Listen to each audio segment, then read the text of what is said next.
Մի օր իրար հետ վիճեցին օգտակար հանածոները, քանի որ չէին կարողանում որոշել, թե որն է իրենցից մարդու համար ամենակարևորը։ Առաջինը վիճեց ածուխը։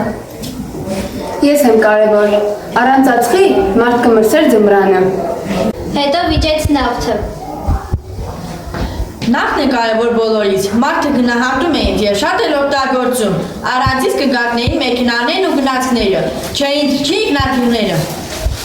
Ալեք, Հակաճառեց երկաթաքարը։ մարդու ինչին է պետք ածուխն ու նավթը, եթե երկաթից ոչինչ չպատրաստեին։ Ես եմ ժամանակակից քաղաքակրթության հիմքը։ Ճիշտ չէ, երկաթի դարը անցել է, նոր դարը այլումինինն է։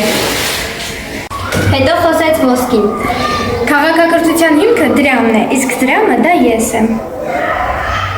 Վիճում և կռվում էին օգտակար հանածոները, և ոչ մի կերպ չէին կարողանում որոշել, թե որն է նրանցից ամենաօգտակարը։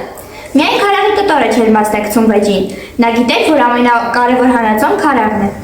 Թող մարդ չունենա ածուխ, փայտ կվարի, մետաղ չկա, պլաստիկ օգտագործի, ոսկի չկա, կլինի արծաթ, իսկ աղը ճաշի մեջ ոչ մի բանով չես փոխարինի։